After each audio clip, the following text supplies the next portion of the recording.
doing? Great. Oh, good. Yes. Leave it to one of my students to say great. You guys can move up forward if you want. It's nice space. Dean. Sierra. Nice.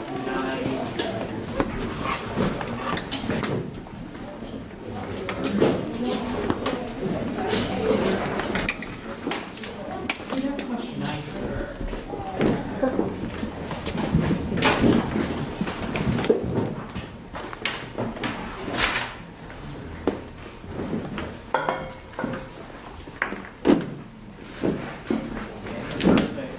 So, good evening. I'm Sean Frederick Forbes. I'm the director of the Creative Writing Program, and welcome to the Aetna Writer in Residence reading featuring Jeff Parker.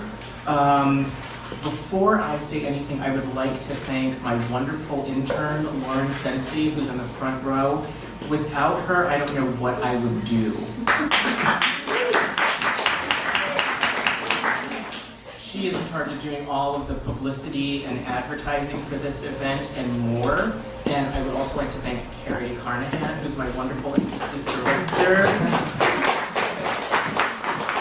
I'm putting people on the spot. No one likes that. And Brenda Brueggerman, who is the Aetna Chair of Writing, as well as my colleague Ellen Littman. Okay, so I'm going to just do a brief introduction about the Aetna Writer in Residence program, which began in 2003. It's supported by funding from the Aetna Chair of Writing, and it invites a nationally or internationally known author to campus for a residency each semester. Each author spends 2 days on campus offering tutorials for students, sometimes holding Q&A sessions with the campus community, sometimes leading master classes in creative writing. They share meals with students and faculty, and they give a public reading of their work, which is why we're here. As a result of the Aetna Writer in Residence program, UConn undergraduate and graduate students can participate in an intense hands-on learning experience with some of today's most exciting authors. Jeff Parker is the author of the nonfiction book, Where Bears Roam the Streets, a Russian journal. It has great titles. The novel Ovenman, the short story collection, The Taste of Penny, which your students are reading or have read. With Pasha Malla, he co-assembled the book of found sports poetry, Erratic Fire, Erratic Passion. And with Annie Liontas, he edited A Manner of Being, Writers on Their Mentors. His short fiction and nonfiction have been published in the Best American Nonrequired Reading, Ploughshares, Tin House, The Walrus, and many others. With Mikhail Iossel, he co-edited 2 volumes of contemporary Russian prose in translation, Rasskazy, New Fiction for a New Russia, and Amerika, Russian Writers View the United States. He also co-translated the novel Sankya with Zakhar Prilepin from the Russian. He has taught at Eastern Michigan University, the University of Toronto, the Russian State University for the Humanities, and the University of Tampa. And he is currently teaching in the MFA program at the University of Massachusetts at Amherst. He is also the co-founder and director of the DISQUIET International Literary Program in Lisbon, Portugal. Please help me welcome Jeff Parker.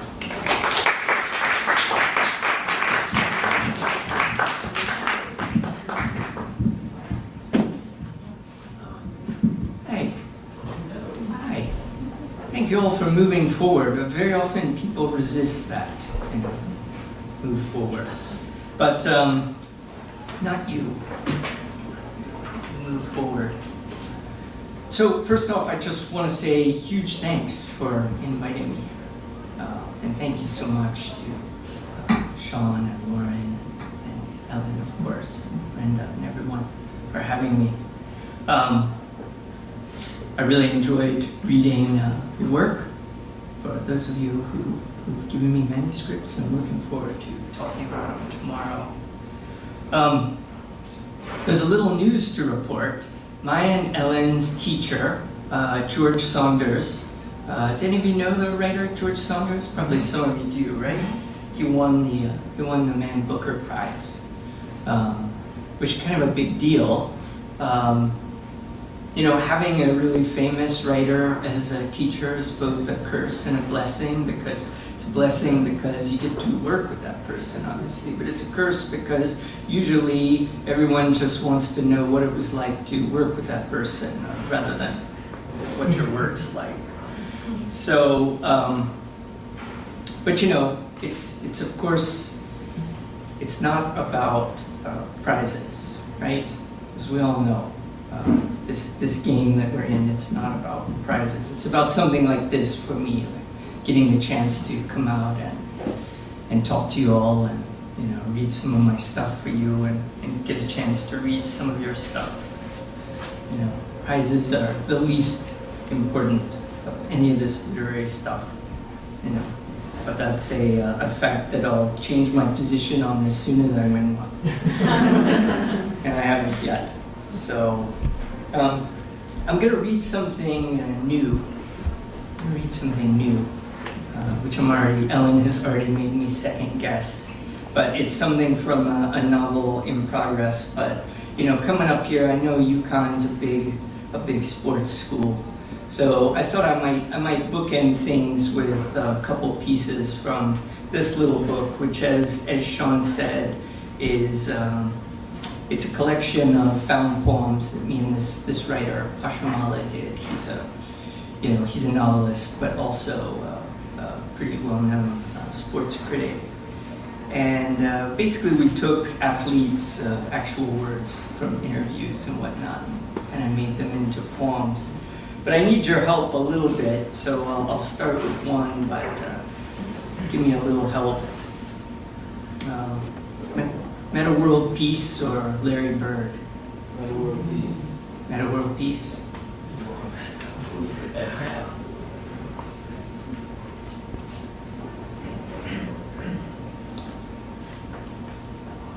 This is called Erratic Fire, Erratic Passion.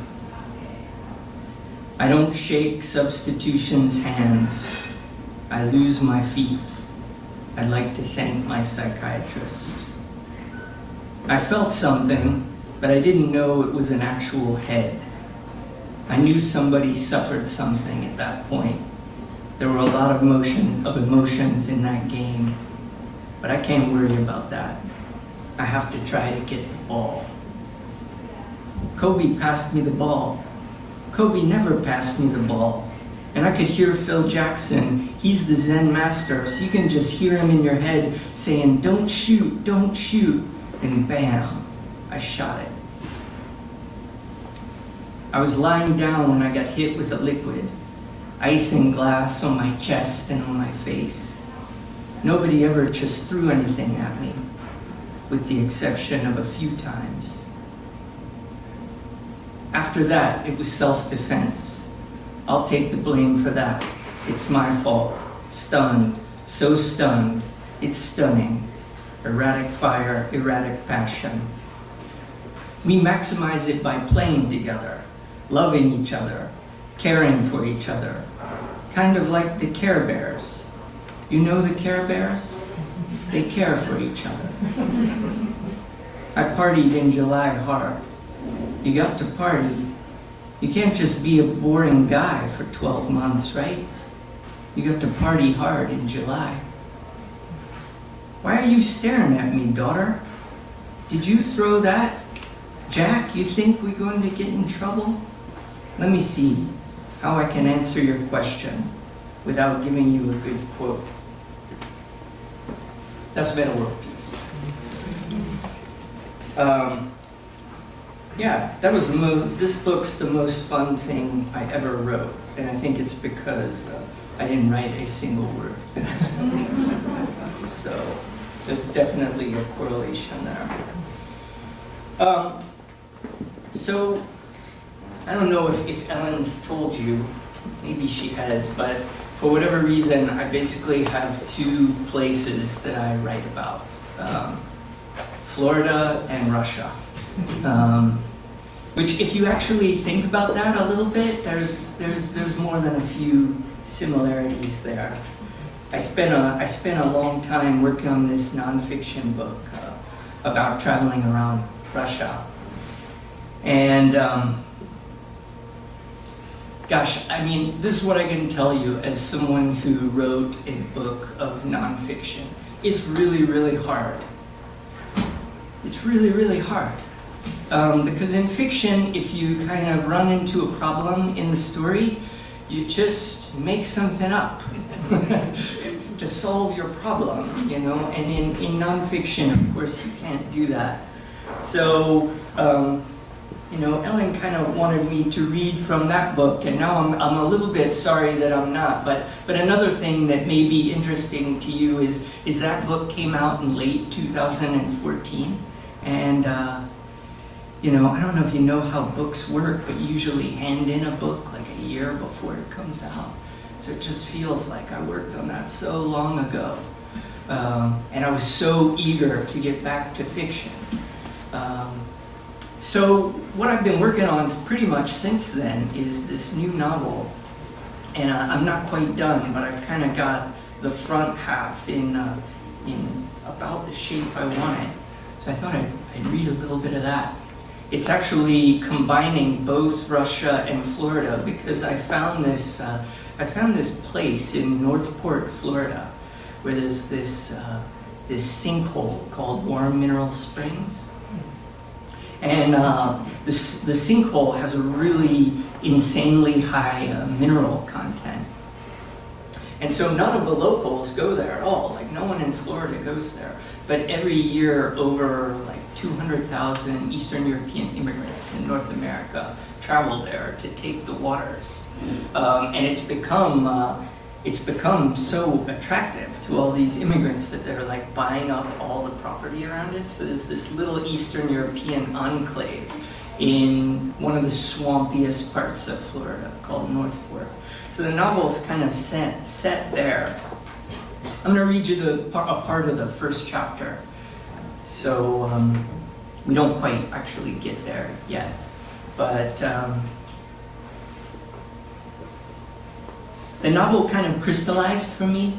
I think it was about 4 years ago when I read an article in the newspaper, in the Florida newspaper, and it was about the residents of a house in Temple Terrace, Florida, which is a little bit northeast of Orlando.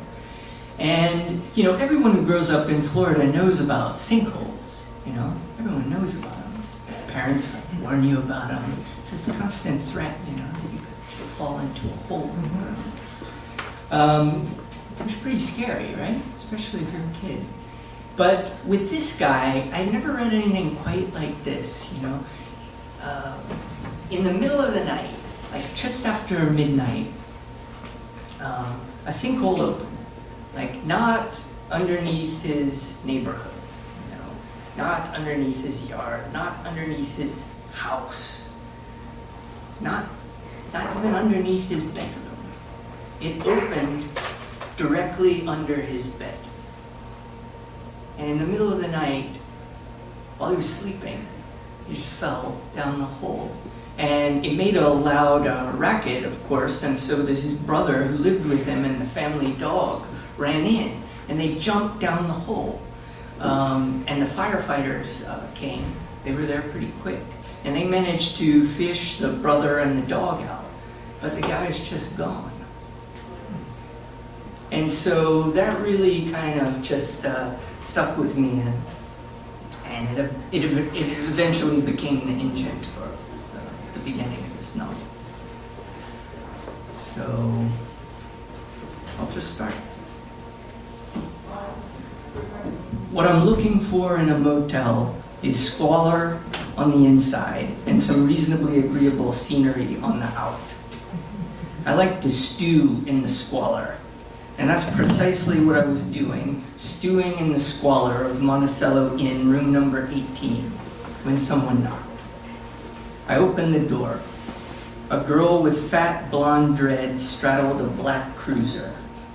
The bike had a decent front basket, but the tires were worn, and mildew stained the obnoxious white walls.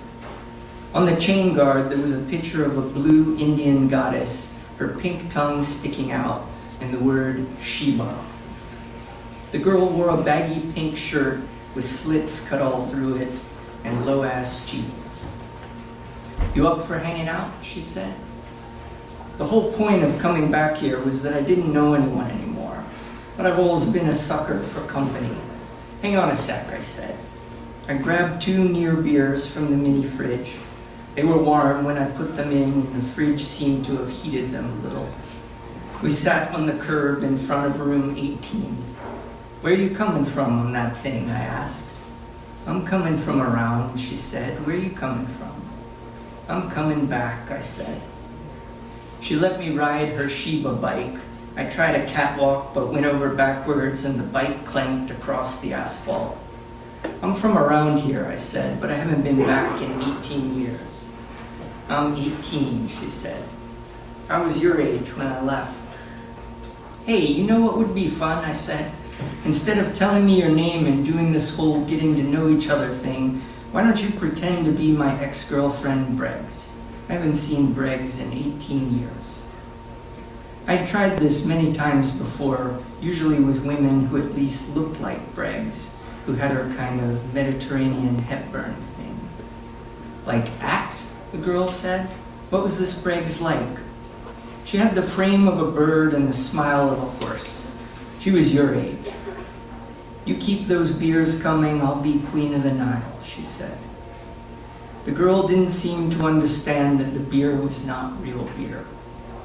"Okay," I said. "Let's go for a walk, Briggs. I'll show you the reasonably agreeable scenery." We leaned her Shiba bike against the wall in my room. She dropped a thready, Rasta-colored purse on the floor. "Briggs would never put her bag on the floor," I said. "Oh," she said, "where would she put it?" "On a table or on a chair or on the bed." She thought the floor was dirty. She had a very clear division in her mind of dirty versus clean. The girl looked around. She picked up her purse and threw it on the bed. "Not sure where that bed comes in on dirty versus clean," she said. "But it's not the floor," I said. "That would be Briggs' point. You should feel free to dial up the neurotic like that." "Whatever," she said. "Check." Next to the Monticello Inn was Crescent Lake. It was shaped more like an amoeba than a crescent. 2 old ladies sat in plastic chairs on the bank, flinging bread at birds. Hundreds of birds. "A bird jamboree," I said. "A bird feeding frenzy. A bird fiesta. A bird bacchanal," the girl said. "Very good," I said. That was exactly something Briggs would say. One of the ladies called a goose by the name Jaja.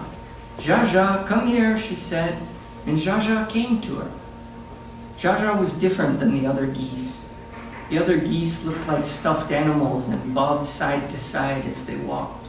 The other geese had carrot-colored beaks.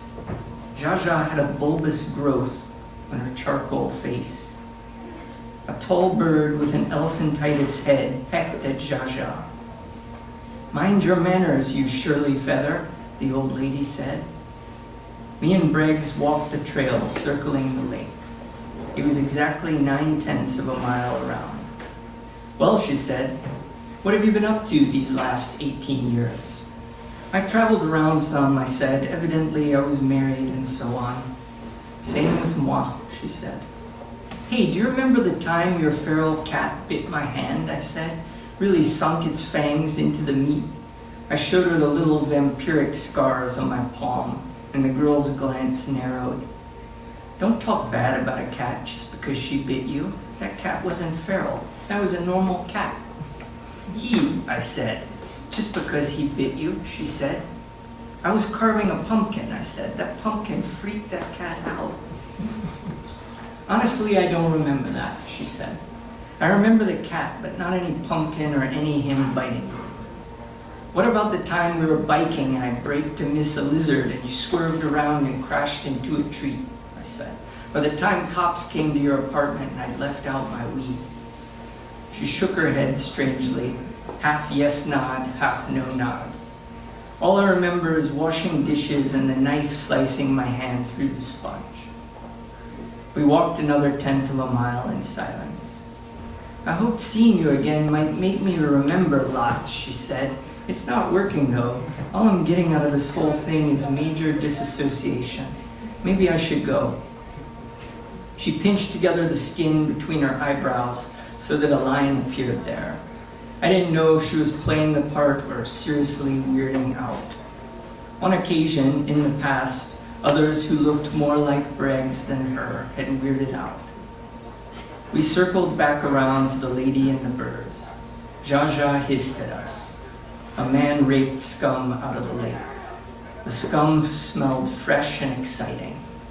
Some anorexic white ibises needled the grass with their hooked red beaks. The sun set behind a massive banyan tree with roots trunking from every branch. The light broke sharply across the lake, catching hundreds of little black triangles on the surface, turtle heads. Have you been to a lot of readings? Yeah? I just wanted to tell you, I'm not like saying that this is funny or anything, because it certainly may not be, but you do have my permission to laugh. This isn't a deadly serious endeavor up here. I would just say that I'm not saying that you have to laugh, right? But if you don't, through the next section, I did bring this other project that I'm working on, which is like a 300-page treatise on polymer science. It's more of an academic thing. I can read that. Back to the story. I do not pine for Briggs, and I did not expect the girl to be a good her. I appreciate the opportunity to reminisce a little bit, is all. It's interesting for me to compare someone in the role of Briggs to my memory of Briggs herself, who, if we're being honest, was not all that special. Probably Briggs would remember something like the knife slicing her hand through the sponge rather than her cat biting me. That was totally feasible Briggs. And it was nice to be back in the squalor with a feasible Briggs after all these years. The view from Monticello Inn, room number 18, was a dryer exhaust in a cinder block wall. Black mold bloomed in the corners of the ceiling. Rust marks stained the pillowcases, and the bathroom door seemed to have been clawed apart. We bought a styrofoam of nachos and drank mugs of green tea with hot water from the tap. She kissed my sweaty forehead. Green tea makes the breath fishy, she said. Let's brush teeth. She removed a zipper pouch from her Rasta bag, which was now on the chair, and we went to the bathroom together. The splintered wood from the door caught on my t-shirt. She brushed her teeth. I don't have a toothbrush, I said. Gross, use mine, she said. She brushed her teeth, and then I brushed my teeth with her wet toothbrush, and we lay our heads on the rusty pillows. The girl was flimsy, but with a persistent theredness. The hair at the bottom of her dreads frayed. Several of the dreads had wooden napkin holders around them. I don't want to alarm you, she said at a certain point, but you have a bug on your face. I felt my face and found something. Blood smeared my finger. What is it? I said. Because of the way she had approached this, in a very Briggs-like fashion, I was not alarmed. She threw back the sheet. They're all over us, she said. Bed bugs. We jumped out of bed and slapped at ourselves. She snatched her Rasta bag off the chair. She ran toward the door in her underwear. Stop, I said. You have 4 on your back. Get them off. I brushed off 3 of them. The 4th was stuck. I brushed at it a few times until I realized it was a mole. She opened the door. Where are you going? I asked. You are too unfamiliar, she said. I assumed you'd be familiar. I swallowed. At this stage, I said, you could bring it down a touch. How is it possible that I don't even remember my cat biting you? It's the middle of the night, I said. It's nice with you here. I propose that we sleep on the furniture. On the furniture, she said. She looked at the furniture. Okay, on the furniture.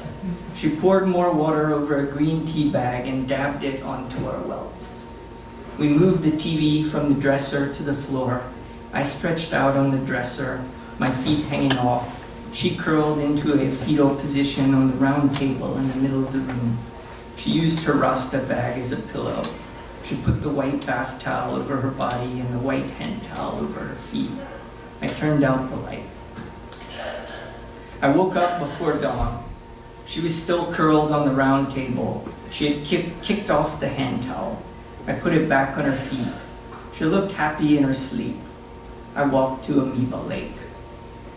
Many of the geese stood on one leg with their heads tucked between their wings.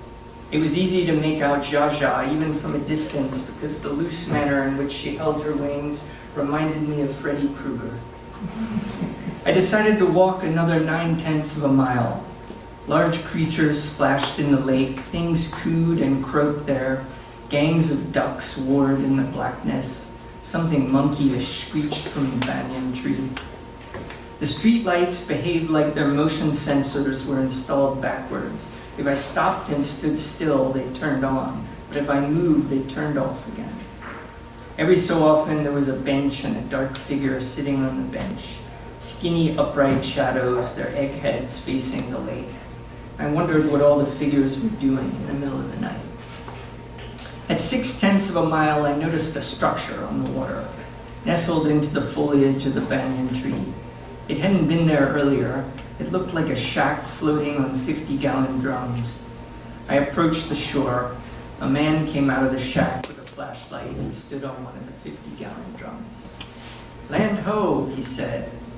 "What are you doing here?" I asked. "Living," he said. "Come on aboard."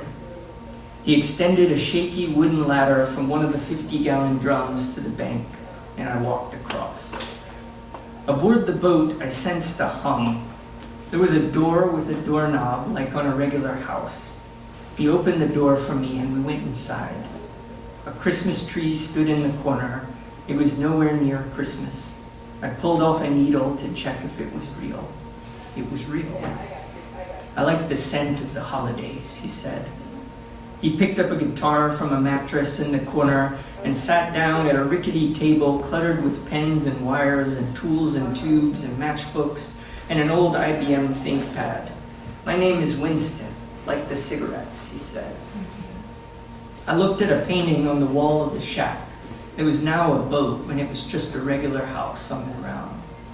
I felt even less safe than I usually feel. I sat down in the chair across from him. He had long hair and a ponytail and a high forehead. He strummed and sang, "Nobody knows the trouble I've seen. Nobody knows the places I've been. Nobody knows the places I've seen. Nobody knows the trouble I've been." "I didn't see your boat here earlier, Winston, like the cigarettes," I said. "Maiden voyage," he said. "Just put her in. See if she's seaworthy. There's another riff," he strummed. "We gotta see if she's seaworthy. See ya." "Is that this house?" I asked, pointing at the painting. "This is the house I was born in, man," he said. "Back in the day when there were proper ice caps. If she holds here for a week, I'm putting her in the Gulf." "It seems kind of shaky," he said. "Don't underestimate this house," he said. "It got mad floats." He passed me a cup of whiskey and I told him that I don't drink anymore. "What?" he said. "What do you use as your excuse for being an asshole then?" "I don't have an excuse," I said. "All right, what else? A game?" He took an orange box from the floor behind him that said Pigmania. He rolled 2 plastic pigs across the table like dice. One of them landed on its back with its feet in the air. "Razorback," he said, 10 points. He tossed a pad of paper and a pen at me. I drew 2 columns, one labeled W for him and one labeled M for me. On my first throw, I scored a leaning jowler, and I was hooked. We must have played for hours, landing the pigs in every possible configuration: cider, hoofer, snouter, double this, double that, mixed combo, making bacon. When Winston reached for his guitar again, I walked outside and stood on the 50-gallon drums. I felt good. I'd come back to a place that was by now completely alien to me, and I kind of already had 2 new friends. It was still mostly dark, but the clouds were pink. Winston sang inside. His songs represented everything I hated about music. I was looking for the ladder to get back to shore when I noticed one of the dark figures leave a bench and walk across the park toward the geese. It stopped and stood for a while, and the street light came on. Maybe I didn't see properly, but it seemed to be a girl with blonde dreads. Was it the girl? She stomped her feet, and the geese startled, and the street light went out. The geese honked. She herded them to the side of the road. To me, they were all shadows, but several of the geese seemed to walk backwards. A car turned down the street. I understood what was about to happen before it happened. The car approached. The girl lunged at the geese. The geese leapt in front of the car mowed them down.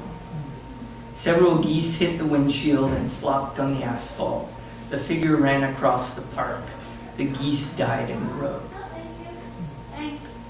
I left Winston's boat and walked back to Monticello Inn, room number 18. I fumbled for my key and opened the door. Something was not right, but it took a moment to understand it. The table was gone. Everything else in the room was the same. Her Shiba bike leaned against the wall, the mold in the ceiling corners, the rust marks on the pillowcase of the messed up bed. But there was a hole in the floor where the table had been.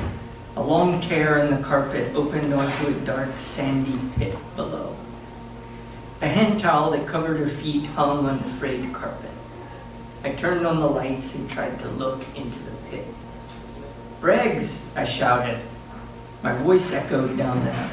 The foundation cracked slightly under my feet. I reached for the hand towel, and then I backed out slowly. I went to the manager's office. He wore a red and blue flannel shirt. He reminded me of a comic book sketch. His hands were on the counter like he was demonstrating that he didn't have any weapons, and there was a thin yellow ring on one of his hairy knuckles.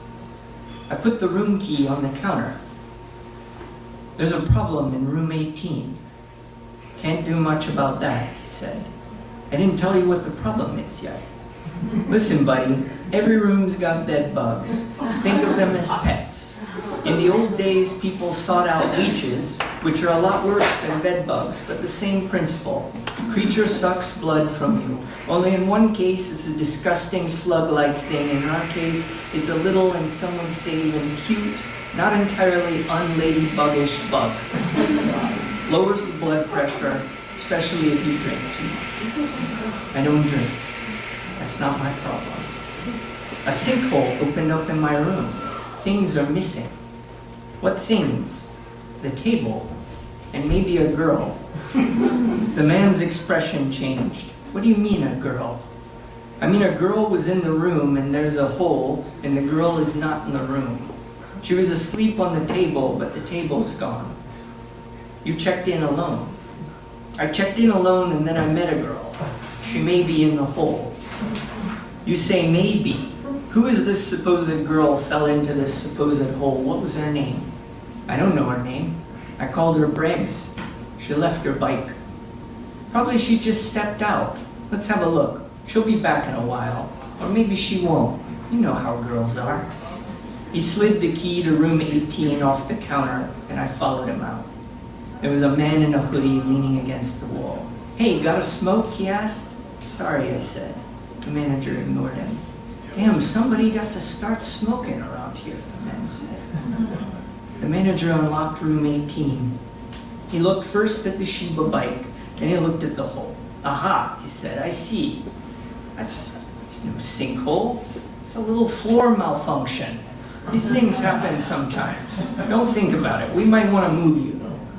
I wheeled the Shiba bike out, and we went back to the office. The manager handed me a key that read 17. "Why was she sleeping on the table?" he said.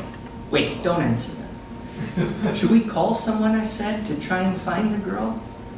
You're talking about the girl you didn't check in with, whose name you don't know, who you're not sure was in the room? Let's face it, buddy, we don't really know that a girl's down there, do we? What sense does it make to call someone to look for someone that we don't even know is there? This seemed plausible. I was still processing things. Had it been her that I saw in the park murdering geese? I went into room 17. It was an exact copy of room 18. The same mold in the corners, the same clawed-apart bathroom door, the same rust stains on the pillow. I realized that I had forgotten my near beer in room 18, and I no longer had a key. I went to the wall separating room 17 from room 18. I pressed my ear to the floor. I smelled the sour history of thousands of feet, and I heard a faint cluck, cluck, cluck. So I think I'll stop there. Thank you. I went a little long, but I promised you a bookend. So one more choice: Anna Kournikova or Kid KJ, world's youngest monster truck driver, age 7.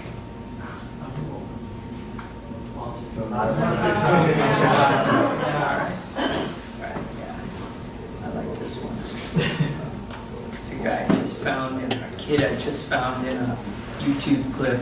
It's called World's Youngest Monster Truck Driver at age 7. Monster bear. Because it's a monster truck. Because I'm a kid. 2,500 pounds. 7 feet high. Get on the floor-length bar, and then get on the tire, and then get in.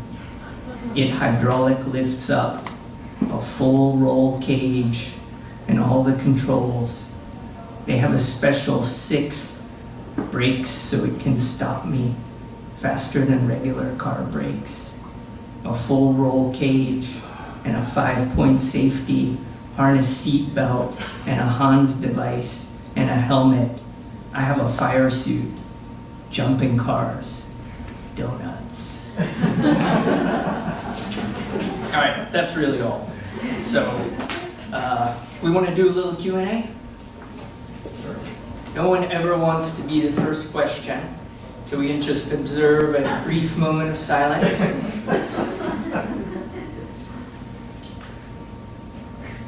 There it is. Awkwardness of the first question went by. Now anyone can go. Yes, Assistant Director. You can call me Carrie. Carrie. Nice to meet you, Carrie. Nice to meet you. Thanks for this reading. I just want to ask, because I also work with, I'm not from the East Coast. Are you from Florida? Well, kind of, sort of, but it always seems weird for me to say that, but I did grow up there for the most part. Okay.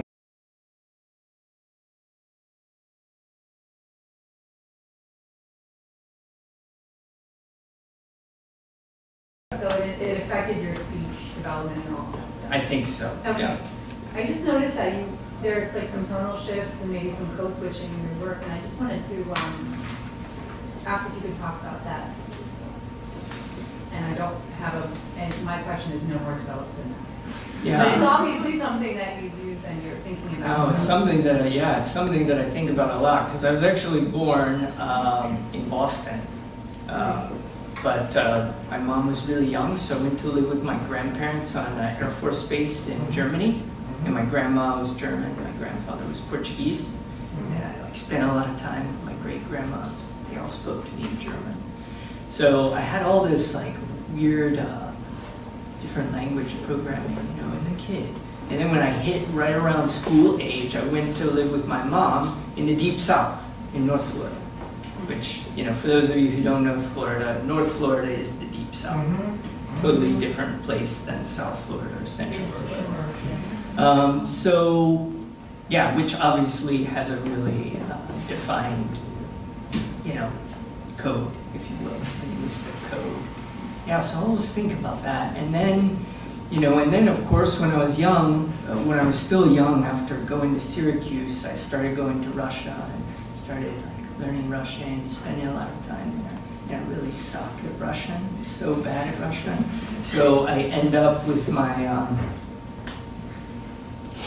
friends there, often speaking to them in English, and them speaking to me in their accented Russian English. So didn't take long before my speech adopted this like Russian accent. You know, bizarre things would happen, like I would meet a group of American expats in Russia, and they'd be like, man, your English is really good. Like, where did you study? And I lived in Canada for 5 years, and you know, the Canadian inflection took hold a little bit. They do some weird things with those two A words, you know, like we say drama, and they say drama, and you know, just those weird things. But I'm always thinking about that, because that's what I think, like if I have any talent as a writer, I think I have a halfway decent ear. You know, I wouldn't claim anything else. Everything else is really hard, but just like whenever I hear something that I liked in some language, I would always just cannibalize it and feed it into the work. You know, while I'm on the subject of Russian, like the greatest thing about learning Russian was back translating all those wonderful colloquialisms. Like, to this day, my favorite, which I milked for as big a joke as I could in the Bears book, my favorite curse in Russian is blin vobshi, which it's actually a little complicated to explain, but you know, there are these really strong curse words in Russian. So you'd say the word that's whore, which is a really strong curse word, sounds like this kid's word, which is the word for a pancake. Kind of like damn, darn, or something. But so, you know, out of that linguistic situation comes this bizarre curse, you know, blin vobshi, which is like, you have to imagine it in context. You know, I'm walking up to the stage and I trip, I stub my toe, and I'm like, a pancake in general.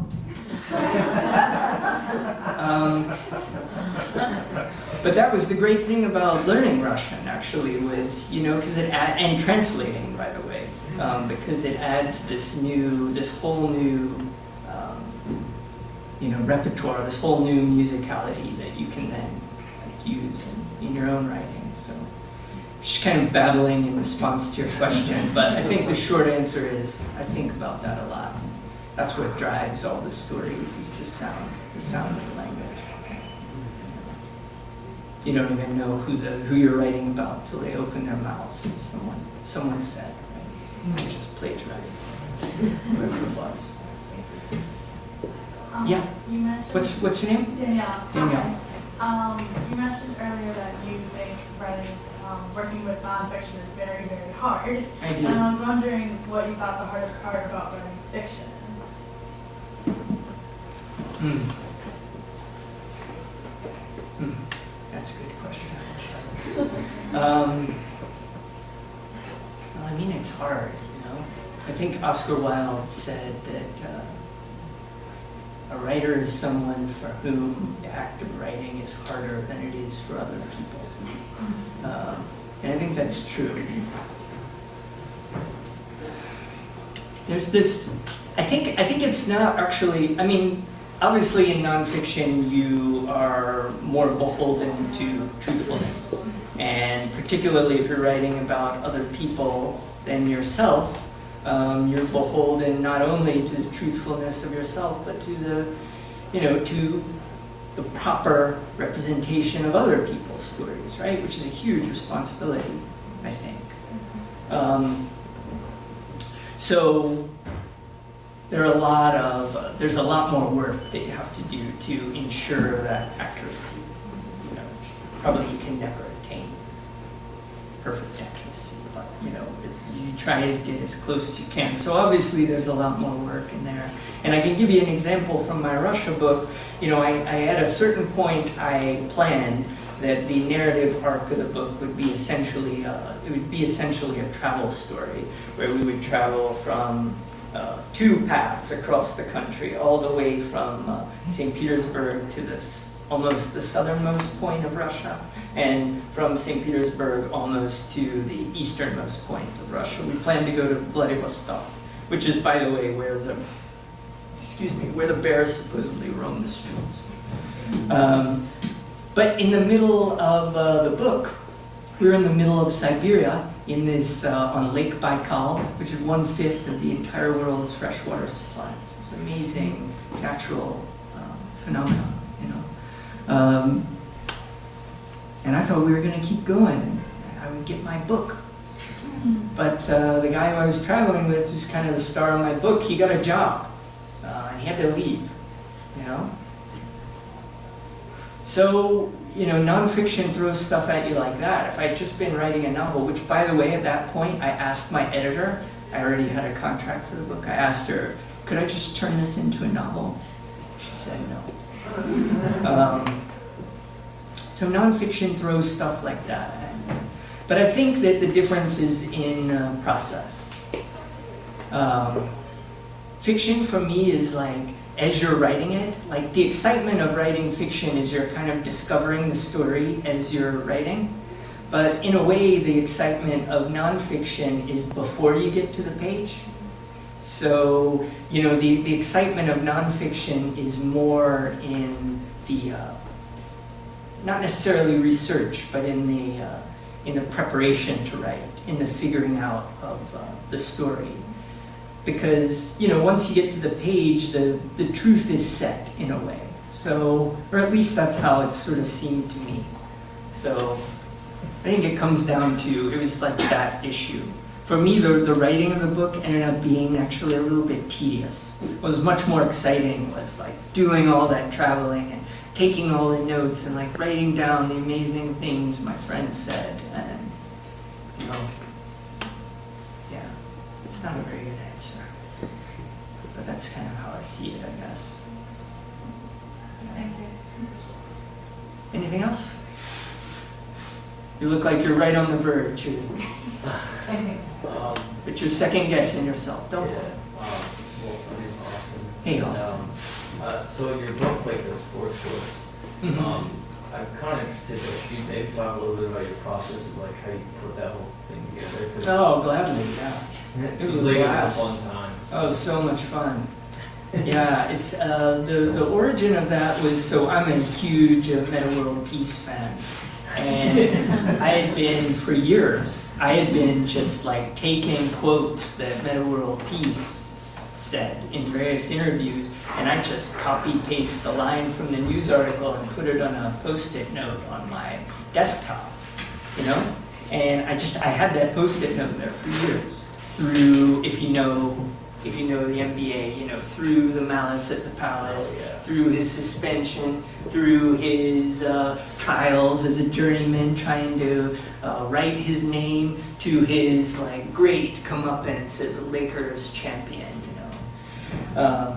Through all that, I had been keeping those notes on that little Post-it, and then one day I had to make some screen real estate, you know, and so I took the corner of that note and I just like kicked the note in so that it was narrow, and it reformatted all the lines.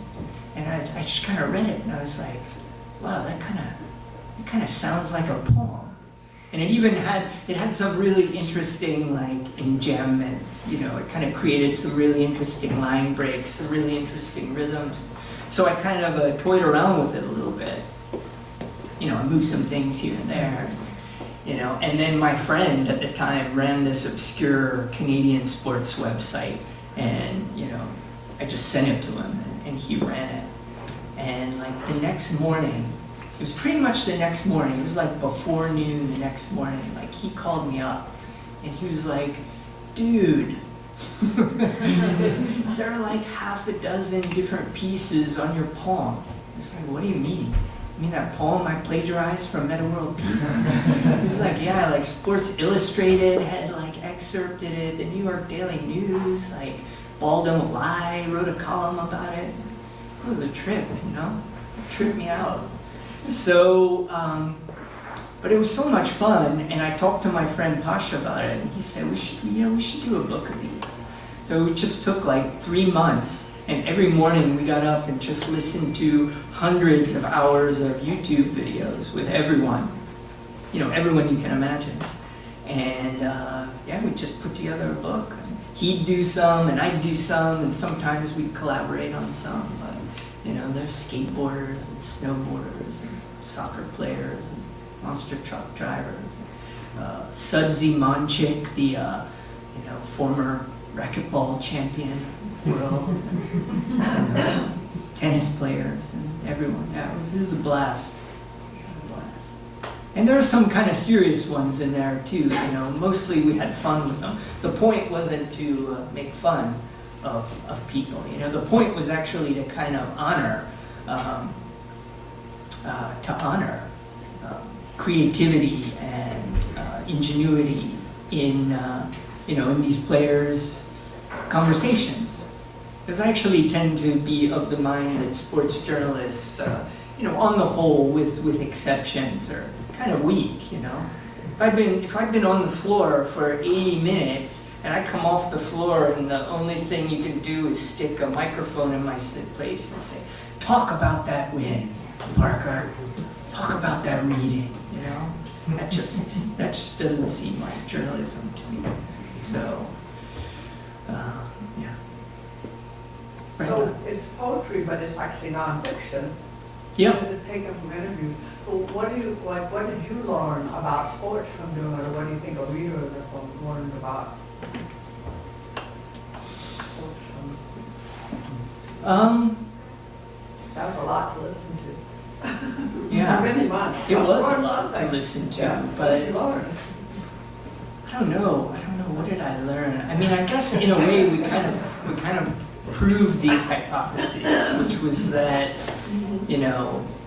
I think the idea is probably that, like, once upon a time there were, great orators in sport, like Muhammad Ali, someone who was, and of course we have a big Muhammad Ali piece in here. You couldn't do a book like that without Muhammad Ali. But I think what we found was that there's a lot more, going on in the kind of linguistic space of sports than we were giving it credit for. I mean, like, as a society as a whole. Because the book really wrote itself. It really did. So, one of my favorite ones to do, am I right, this is kind of an MBA crowd? A little bit, some? Okay, so you'll be familiar with the famous Allen Iverson practice rant, right? So we did the Allen Iverson rant, and we talked a long time about how we were going to do this. Like, how do you take this quintessential piece of pop culture, sports culture, and put it on the page and, like, honor it? Because it's a fantastic riff, I think. So what we decided in the end is we wouldn't change a thing. We wouldn't reorder anything. We wouldn't break it up. We wouldn't do anything. All we'd do is capitalize practice every time it came up. So yeah, I think it really changes how you see that. Because if you remember when that happened, for those of you who are familiar with it, Iverson was really ridiculed for that. But it's this transcendent piece of performance art, I think. Surrealism. So, yeah. I think there was someone in back when I called on you, ostensibly. It's Joe. Nice to Hey, meet you. Joe. I just want to know what your writing schedule is like now, and what it was like before you first got published, and if you like this new schedule now throughout the contract. I have a 9-month-old baby right now. I don't write right now. And I don't know when I will write again. But, one of the things I've long regretted is that I didn't become one of those writers who logs their 2 hours every day. I never did. I've always been someone who, like, thinks a lot about a piece and kind of especially as I got older, develops the piece kind of off the page, and then kind of, I have like 2 months where I write for 5 or 6 hours every day. And of course, I've always bristled when people, because as hard as writing is, like, I love it, and I don't want it to be work. I don't want it to be work. I don't want to have to clock in. I want it to be more like play. It feels more right to me when it's more like play. So I've always resisted being a 9-to-5 kind of writer. But I probably would have written a lot more if I was. And then I say to myself, but did the world really need that book that I did? Probably not. So I work with really great writers in the MFA program at UMass. I'm really fortunate to do that. And I try and get them to be what I am not. I try to put them on a schedule. So if you're looking for advice from me, I would say try and cultivate a habit. Because once you break from school or the creative writing workshop or an MFA program, and you're in the world which doesn't want you to write, it's really hard to make that time.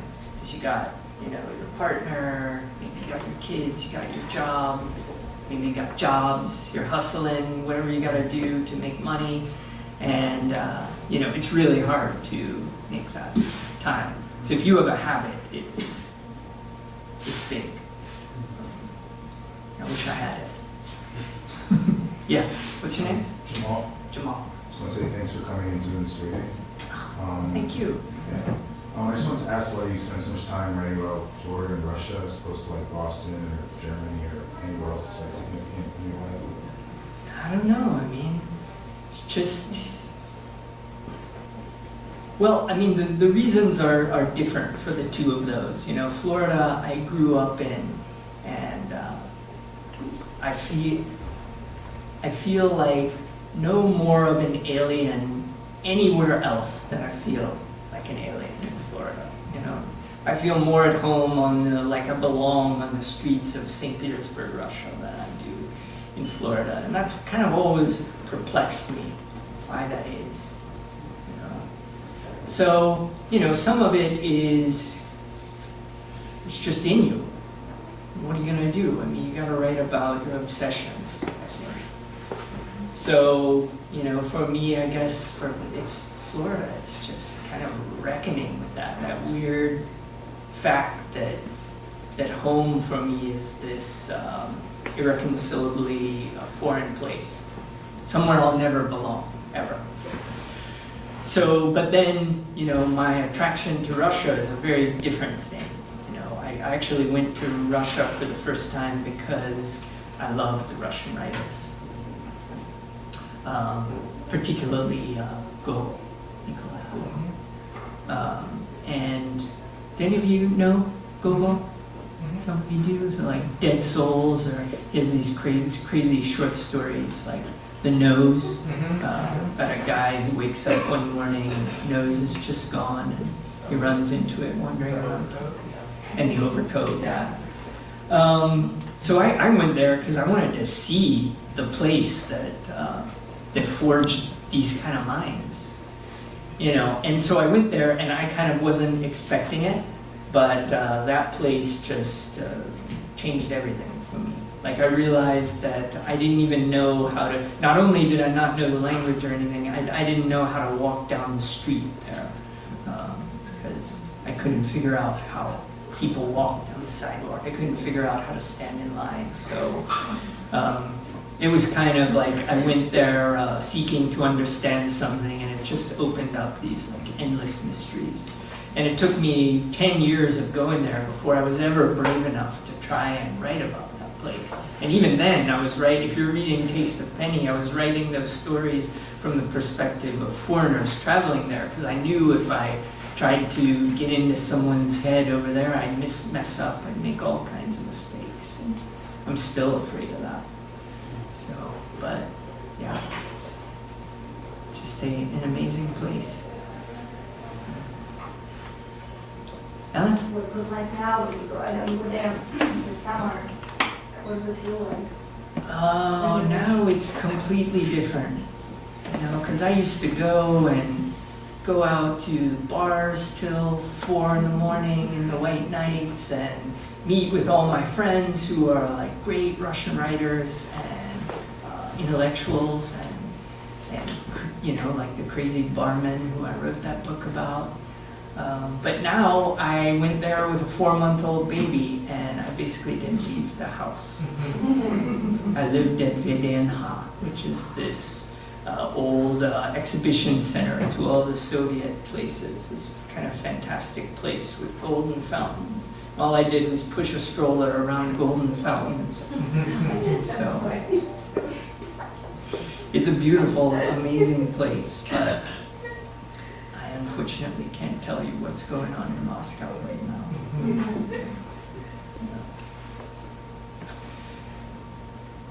You guys have been really great. I really look forward to meeting the people whose manuscripts I saw tomorrow. Thanks for coming out. All right.